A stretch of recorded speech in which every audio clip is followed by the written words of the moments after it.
Olá pessoal, bem-vindos à Trecheira Violenta, eu sou o Osvaldo. Eu sou a Karina. E hoje a gente vai falar de O Sacrifício, de nome original The Wicker Man, de 2006. Filme escrito e dirigido por um cara chamado Neil LaBute, e estrela o Nicolas Cage e um monte de abelhas. Percebi esses dias que a gente nunca falou do remake de Wicker Man aqui no canal, eu fiquei meio chocado, porque é um filme que a gente faz muita referência. Tem até categoria do canal inspirada nesse grande filme. E eu acho que é um filme desses casos do cinema que ele é tão absurdo de maneiras diferentes.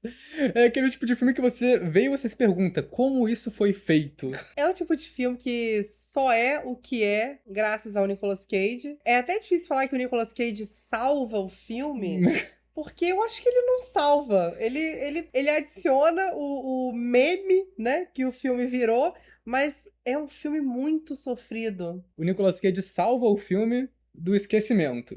Porque se fosse estrelando John Cusack, ninguém ia saber da existência dessa merda. Mas um pouquinho de contexto que eu gosto de colocar aqui. O Homem de Palha, original dos anos 70, já falei aqui na Trashback. É um filme bizarro, mas é um bizarro bom. Provavelmente o filme mais consagrado de folk horror. É um filme devagar, boa parte dele é só esse policial muito cristão, tendo que lidar com uma comunidade pagã em uma ilha. Ele eventualmente entra numa espiral de acontecimentos suspeitos, mas o foco do filme é basicamente essa questão da religião dele. Eu diria que é um folk horror perfeito. E claro que nos anos 2000 teve remake sombrio de Hollywood, porque o que não teve remake sombrio nos anos 2000, né? Só que ele é sombrio pelas razões completamente erradas, né? Eu diria que o remake é um filme bizarro, mas é bizarro de ruim. Antes fosse um remake sombrio nos moldes, remake sombrio dos anos 2000. Não, eles só falaram, vamos fazer um filme bizarro. Não deu palavra pra descrever esse filme. Step away from the bike.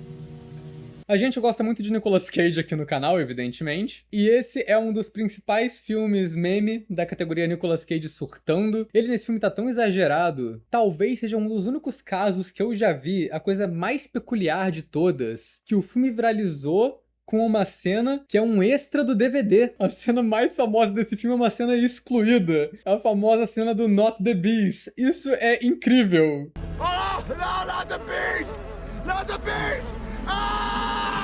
Há alguns anos atrás, quando eu fui pegar esse filme pra assistir, porque eu já conhecia os memes, foi numa época que eu queria ver todos os filmes que compunham o grande hit da internet, Nicolas Cage Losing His Shit. E qual foi a minha surpresa? Que não tinha a cena das abelhas. Eu acho que é um final alternativo de DVD só. Mas isso é experiência canônica, fiz a mesma coisa, fui ver o filme esperando ver a cena das abelhas, e aí quando chega no finalzinho, últimos 10 minutos, você percebe que não tem. Eu voltei umas 2 vezes, eu falei, não, eu perdi, não é possível. Mas é um filme esquisito de roteiro, é um filme esquisito de atuação, meio esquisito de algumas escolhas estéticas também. Eu acho, na verdade, que a primeira metade do filme é meio chata, e a segunda metade uma das coisas mais não intencionalmente cômicas que eu já vi. É maravilhoso. Me lembrou muito o Silent Hill, que saiu esse ano, porque é basicamente um homem andando, procurando uma pessoa, encontrando obstáculos, uma história que não tem pé nem cabeça, que quanto mais avança, mais bizarra fica. E meio alaranjada. É um dos filmes mais equivocados que a gente já falou aqui no canal, mas eu respeito um filme que consegue ser surpreendente das piores maneiras possíveis, do primeiro ao último plano. Quando você acha que já acabou, ele te joga uma bomba nova na sua cara. E quando você acha que a bomba acabou, vem outra! Esse remake ele já era mal encaminhado desde o começo, porque a galera envolvida no original já estava falando mal dele antes dele lançar. O Robin Hard, que é diretor do original, pediu pro nome dele ser tirado de qualquer coisa veiculada a esse filme. Obviamente ele foi um fracasso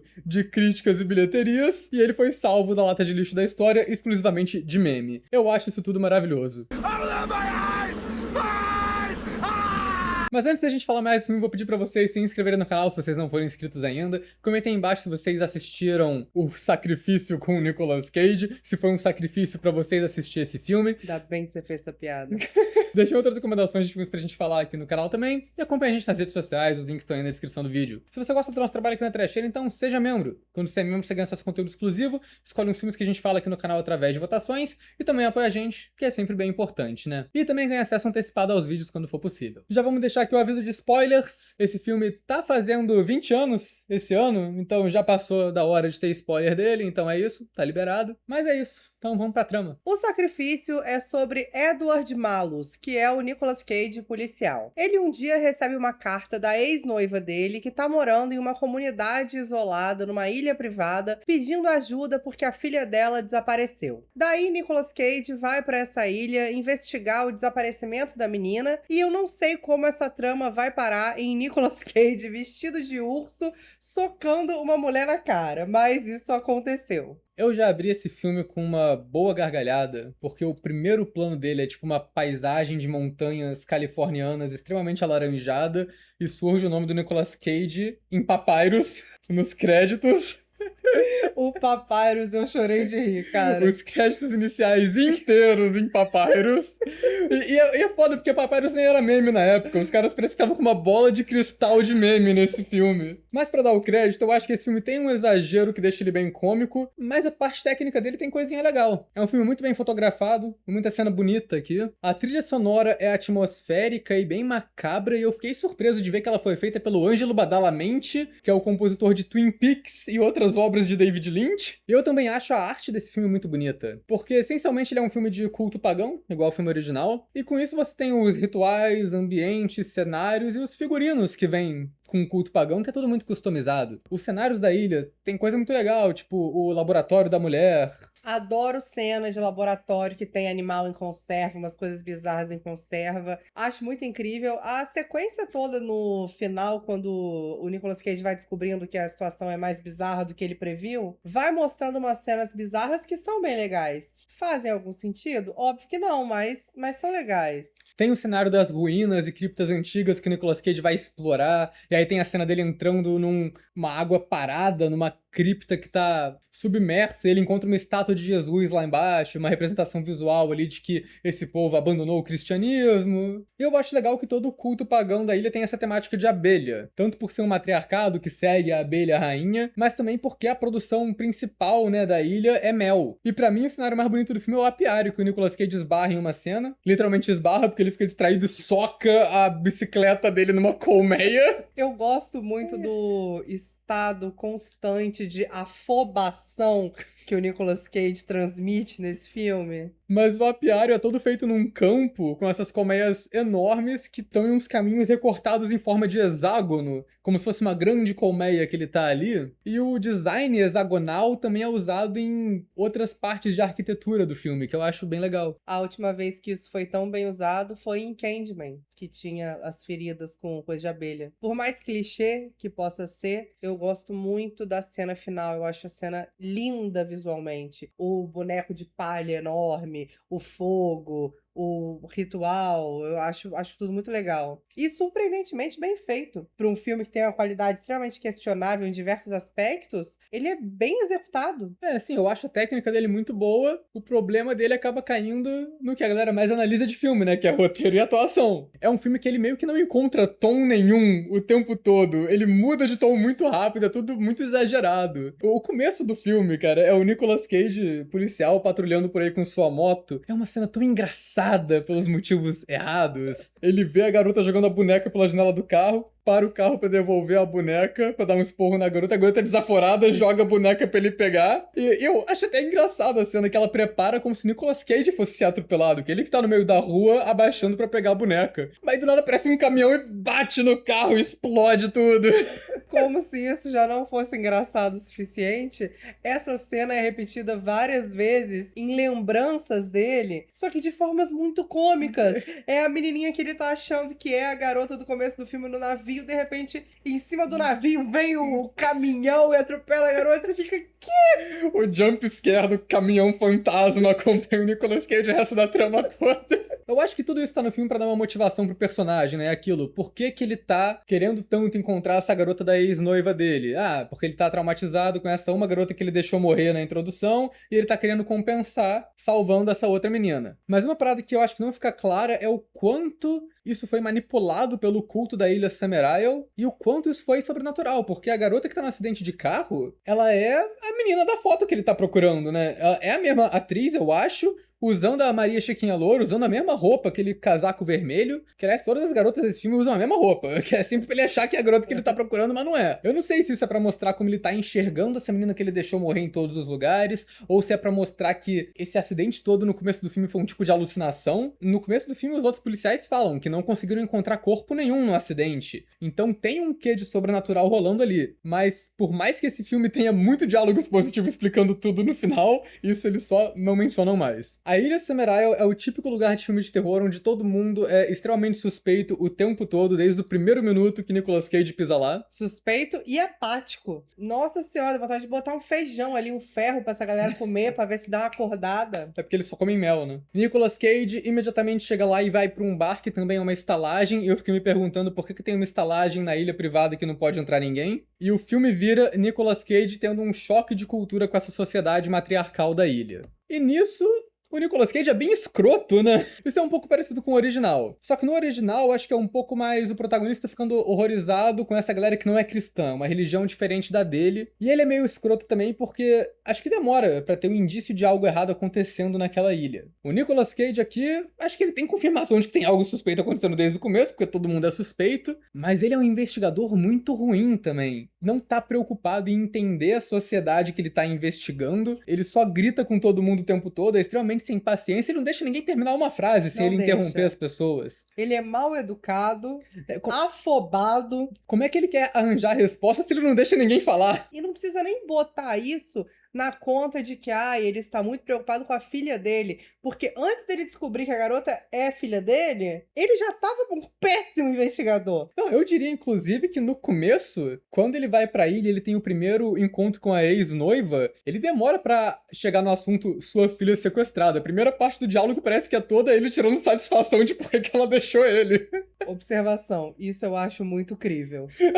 E ele é um personagem que é meio hipócrita também, que ele tá usando lei pra justificar o que ele tá fazendo, sendo que ele não tá cumprindo a lei, porque ele não tá nem no estado que é a jurisdição dele. Ele não tem mandado de nada. E tudo isso pra ele investigar uma garota que ele nem sabe se tá desaparecida. Ele não sabe nem se existe. Ele não sabe nem se existe. E as justificativas que as outras mulheres da ilha dão pra ele não são não plausíveis, sabe? A professora fala na moral, não, ela morreu, mas aqui a nossa cultura é diferente e tal. E ele só caga na cabeça de todo mundo. Fala na moral, você foi muito gentil ok, também. ok. Ela é completamente, desnecessariamente enigmática. A sala de aula inteiramente pra ele. Depois de uns 3 poemas ali. Depois dele achar a boneca, dele descobrir que estão torturando pombo na sala de aula. Na moral, achei que você foi um pouco excessivo.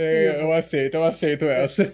Daí tem a personagem da ex-noiva, que é uma atriz australiana que eu acho que não fez muita coisa mais. Que ele é péssima, né? É que tá, eu não sei se foi só falta de direção ou se ela é só muito ruim mesmo, mas que personagem apática e rasa. Ela meio que não tem reação nem expressão pra nada no filme, que é meio ruim, porque, cara, é igual, no começo ela tá encontrando o Nicolas Cage num lugar que é pra ser um encontro super secreto, que ela mandou uma carta pra ele, e, cara, ela não tá com uma atuação, tipo, de paranoica, sabe? Ninguém pode ouvir isso. Ela só tá lá com cara de choro falando com ele na moral. E isso é o que ela faz o filme inteiro. Ela é sonsa. Sonsa. Não age com urgência, como se a filha dela tivesse sido sequestrada. Também pudera o casal não ter dado certo, né? O lunático e a sonsa, porra, aí não dá. Daí a ilha tem essa coisa da sociedade matriarcal, né? Que é o grande diferencial desse filme. Que é isso, né? No primeiro filme era um conflito de religião. Nesse filme parece que eles têm um tom de religião ali também, que acaba sendo apagado pela guerra dos sexos. Eu acho legal o negócio delas usarem homens só pra procriação. Mas eu não entendo os homens que elas têm de capanga. Qual o critério pra elas terem aqueles homens de capanga lá, que ajudam elas no final? É trabalho braçal. Acho que no final das contas acaba tudo meio que refletido em sociedade de abelha. Tem as abelhas rainha, tem as abelhas trabalhadoras, tem o zangão. Mas elas Eu não sei do que eu tô falando, não sei tanto de abelha assim. Eu só vi aquele filme do Jason Statham cuidando de abelha se vingando de gente. Quê? Melhor não saber, não. Eu ia falar que a única coisa que eu sei sobre abelhas eu aprendi no Formiguinha Z, mas antes que eu pudesse completar a frase, eu percebi o absurdo que eu tava falando. B-Movie! É que eu isso, queria falar. é isso. Que, curiosamente, eu nunca vi, então eu realmente não sei nada. Daí a gente vai vendo bem descaradamente a cultura delas ali, que os homens fazem só trabalho braçal, não fala nada, enquanto as mulheres estudam e lideram a sociedade. Mas eu acho que o filme fica meio confuso com o que ele quer fazer ali. Que o filme original é meio que um deboche cristão. É o Christopher Lee pagão sacaneando com um protagonista super religioso, né? Talvez dê pra encarar esse filme como um deboche de masculinidade. É o Nicolas Cage ficando horrorizado com a sociedade matriarcal. Uma coisa meio aquela comédia romântica francesa do cara super machista que vai parar num mundo que é governado por mulher. Você já viu esse filme? Já. Tem uma versão estadunidense dele também. Não tenho ideia, não lembro nem o nome desse filme, sei que eu já vi. Mas ao mesmo tempo, o filme pinta a sua sociedade como obviamente malvada pra essa ser a crítica que ele tá fazendo. Ao mesmo tempo, o Nicolas Cage tampa um monte de mulher na porrada, cara. Que crítica social é essa? O aspecto sociedade feminina é usado muito como um terror na trama, sabe? Então, assim, eu real não sei se esse filme tentou ser um comentário sobre posição da mulher na sociedade, se esse filme tentou fazer Guerra dos Sexos como um jeito de criar terror cretino, ou se ele só não é sobre porra nenhuma e eles só foram fazendo. Cara, eu arrisco dizer que é todas as alternativas. Porque não tem explicação, cara. Eu acho que assim, tentaram A, no meio do caminho perceberam que A não tava colando, foram pra B. Perceberam que B também não tava colando, aí virou C. Porque assim, eu gosto da mitologia que a Ellen Burstyn conta. E de fato parece ter uma base em exploração da mulher na sociedade. Porque ela fala, as mulheres queriam fugir da supressão feminina que tava rolando no continente velho, foram pros Estados Unidos, viram as bruxas sendo executadas em Salem, falaram, aqui também não tá bom. E aí criaram essa sociedade delas na ilha, que reza pra uma deusa pagã abençoar a colheita de mel delas. E fizeram o próprio mundinho ali, eu acho uma história legal. Acho bonitinho esse negócio da deusa terra, deusa natureza. E ouso dizer que a Ellen Burstyn é a única atriz desse filme que tá no tom correto. Ela tem esse aspecto bem líder religiosa. É a única pessoa que fala frases com sujeito e predicado por Nicolas Cage, né? E ela tem uns figurinos visuais bem legais. Eu gosto dela de Coração Valente no final do filme. É até engraçado porque nessa cena fica claríssimo que o Nicolas Cage não ouve ninguém. Porque ele fala... Posso investigar o corpo que tá enterrado? E ela fala, pode. Mas aí começa a duelo de palestrinha ali, até que o Nicolas Cage, eu só quero ver o corpo. Ela, mas eu já te autorizei. Se você ouvisse alguma coisa, ao invés de ficar só falando e gritando e sendo maluco, você já teria ido lá resolver teu problema. Mas é isso, né? Acho que já deu pra perceber que esse filme é meio colcha de retalhos. Ele é tipo um monte de cena meio desconexa seguida uma da outra em uma investigação 40% coerente que o Nicolas Cage tá fazendo. Tem uma cena que é completamente inútil no começo, que é a primeira noite do Nicolas Cage na cidade, e ele escuta barulhos de noite, segue um vulto até uma fazenda, um celeiro, e aí ele explora o celeiro, cai num buraco, sai do buraco, e acaba a cena sem avançar em nada a trama. Cara, igual videogame. Igual videogame. Foi apenas um obstáculo. Qual o objetivo desse obstáculo?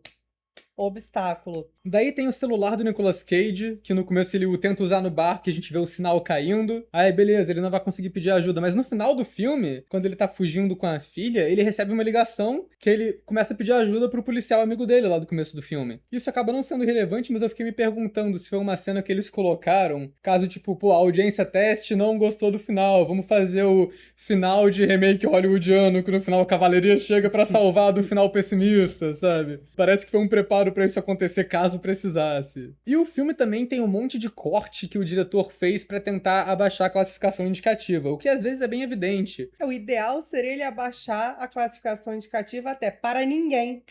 Aí resolvia. Tem a cena no começo do filme quando o Nicolas Cage chega que os caras estão carregando um saco cheio de sangue e eventualmente tem um jump scare com nada. Que ele vai ver o que tem no saco e aí só tem um barulho alto, não mostra o que tem dentro do saco e as velhas ficam rindo da cara dele. Só não faz sentido. Eu achei só que elas tivessem feito a trollagem.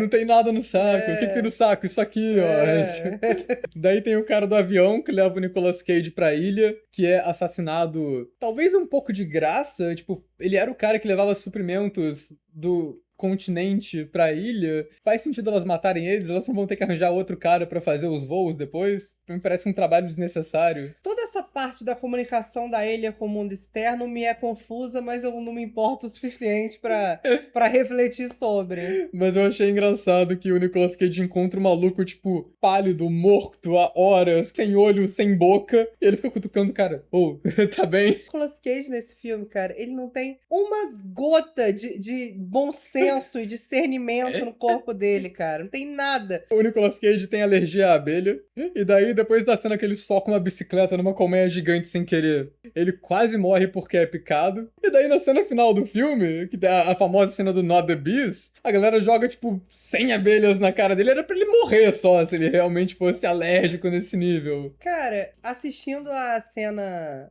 na totalidade, eu entendo porque que eles cortaram essa cena. Porque não faz sentido eles botarem aquele bagulho na cabeça dele, depois tirarem, e a cara dele tá com um leve inchaço aqui, parece que ele bateu no móvel. Maluco, eu já levei uma picada de abelha no braço. Cara, em minutos, meu braço ficou roxo, cara. E o Nicolas Cage, alérgico do tipo, encostou nas abelhas e desmaiou, era pra ele ter morrido feio ali. Essa é a armadilha dessa última cena. Não faz sentido fazer essa tortura pra tirar e aí sim ele ir pra pira de fogo lá. E não tem como tirar essa cena, porque essa cena é muito foda, cara. Da pira de fogo? É. Ah, não tem como. É o grande propósito do filme, essa cena. Exatamente. A investigação mais ou menos coerente do Nicolas Cage é que ele encontra essas imagens da rainha da colheita, que é sempre uma garota na frente dos mel lá que elas extraem.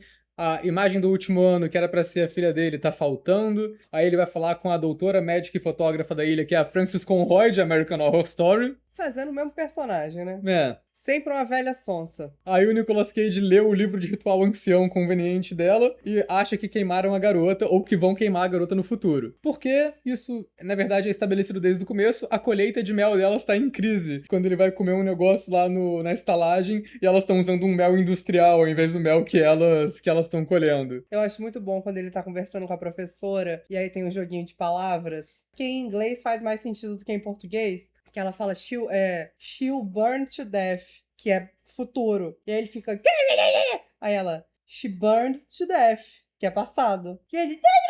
E ela só, tipo, vira e sai. Vários personagens comentam pro Nicolas Cage que a garota já morreu, mas ele decide escavar o corpo pra ver o que rolou, e aí ele abre o túmulo e só tem uma boneca queimada. E aí deu 1000 gatilhos nele ali, deu a louca no Nicolas Cage, e eu sou muito feliz que isso aconteceu, porque eu acho que 50% do Nicolas Cage losing his shit é com cena só desse final. A partir do momento que ele encontra a boneca queimada, que o filme vira a chavinha e ele vira só surto atrás de surto. Esse ato final é maravilhoso.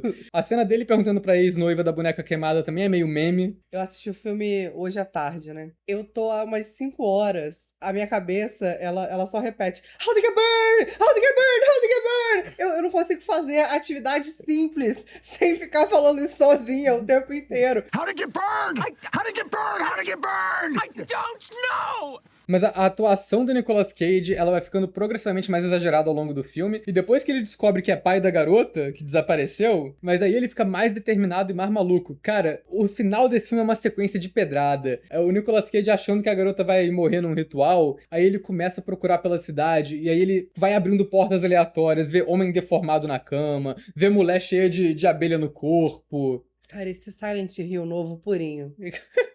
Ele começa a surtar, vai chutando porta, tirando máscara de criança. Chutando porta tava bom. O problema é quando ele começa a chutar pessoa. Cara, eu acho que faltou um milímetro pra esse filme botar ele batendo em criança. E ele fazendo tudo isso, e o filme coloca de um jeito meio cômico as mulheres de máscara observando eles, tipo, elas levantando de trás de uma moita e abaixando depois como se estivesse brincando de morto-vivo. Você imagina elas ali, ó. 1, 2, 3 e vai! Levanta Aí todo mundo junto. 1, 2, 3 e vai, desce!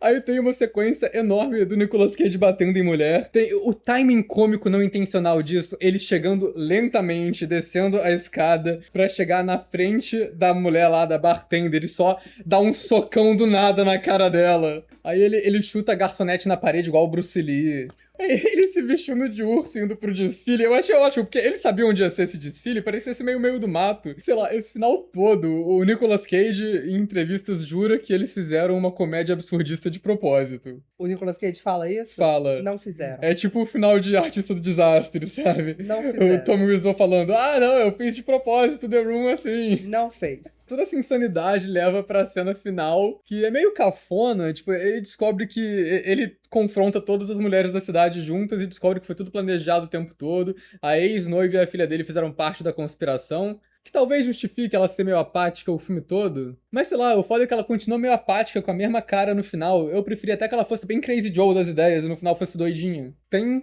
reviravolta de que ela era filha da Ellen Burstyn o tempo todo. Não faz diferença nenhuma. Reviravolta mais sem graça de todas. E aí essa cena toda é muito cafona, porque é todas as mulheres da cidade explicando o plano pra eles, só que cada uma explica uma frase bonitinha depois da outra, como se fosse um jogral, uma apresentação de trabalho ensaiada ali. Eu tenho um pouco preguiça da estética Ecovila, família Tilelê. Então eu acho tudo bem cafona nesse final. Mas não faz diferença também. Não, minha parte preferida é quando o Nicolas Cage tenta atirar em alguém e percebe que a pistola dele tá sem munição. E aí a ex-noiva dele puxa as munição e joga no chão. Não é que ela joga no chão. Ela vai uma por uma, assim. Eu só pensei, ela tava com isso na mão o tempo todo. O tempo todo esperando o momento dela fazer. Mas ele é tudo ensaiado. Cada uma tinha sua fala. Cada uma tinha seu momento de brilhar. Aí as vaias gêmeas, que tem que fazer a parte delas ali juntinhas também. Falam juntas as frases, inclusive uma sabe o que a outra vai falar. E acho que tem uma explicação legal, que acho que também tirada do filme original, que eles precisavam de um estranho que fosse lá por vontade própria, pra servir de sacrifício, né? Isso eu acho maneiro. E eu acho que esse filme acrescenta o lance de que ele tem que ser conectado por sangue, então faz sentido também ele ser o ex-noivo e tudo mais. Toda essa cena é reduzida na versão original do filme, né? Que eles tiram a tortura com a abelha, que é a cena famosa do Not the Beast. E a versão reduzida é muito feia, porque eles meio que só colocam vários sons dele sendo torturado, várias frases soltas em cima de uma imagem aérea deles levando o Nicolas Cage até o Homem de Palha. Eu acho que é muito, tipo, óbvio que eles não tinham como conectar as cenas e só fizeram uma montagem rapidinha ali. Não, Oswaldo, mas é tudo comédia do absurdo, é tudo intencional. Me poupe. Como tu disse, o Homem de Palha é um visual bem maneiro, esse final, eu acho bem bonito, o negócio queimando, eles erguendo o Nicolas Cage de cabeça pra baixo, e ele ficando na cabeça do boneco, então demora mais pro fogo chegar nele. E tem uma crueldade especial ali, que é a filha dele tacando fogo nele, né? Eu acho que esse final do boneco pegando fogo lentamente talvez seja o único momento efetivo de terror do filme. E eu acho o final, o plano final dessa parte, uma cena bem forte, assim, que é um ângulo visto de baixo, né, um contra-plongé, que a cabeça do boneco onde o Nicolas Cage estava finalmente cai pegando fogo em cima da câmera e bloqueia a visão do que tá acontecendo. Na versão extra do DVD, que tem a cena do Not the Beast, o filme acaba ali. Na versão original do filme, ele consegue ficar mais absurdo. O maior jumpscare do filme pra mim é quando a cabeça do boneco cai e a gente corta pra cara do James Franco.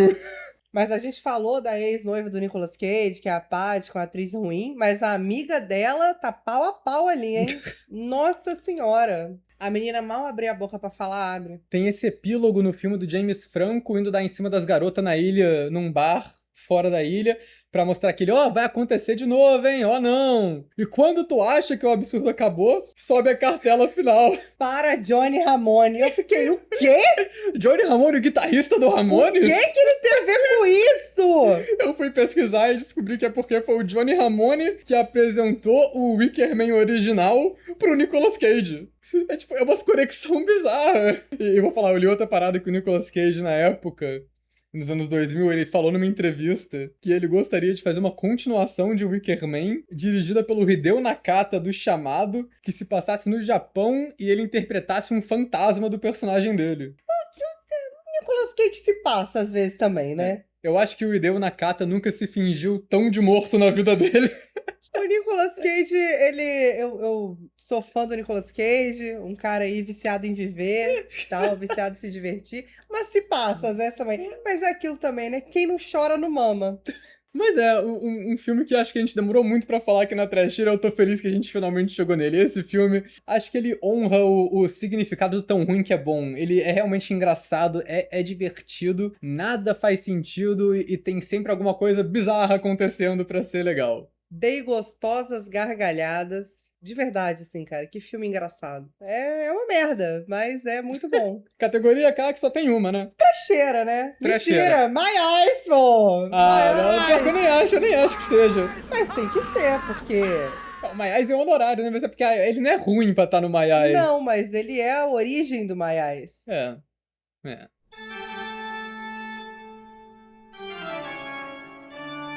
Mas o original eu diria que é o pai de Midsommar. Você viu o Pessoas- original, Karina? Não. Não gostei do tom. Achei desnecessário esse exposed. Não precisava. Tô aqui quietinha. Entendeu? Eu, hein?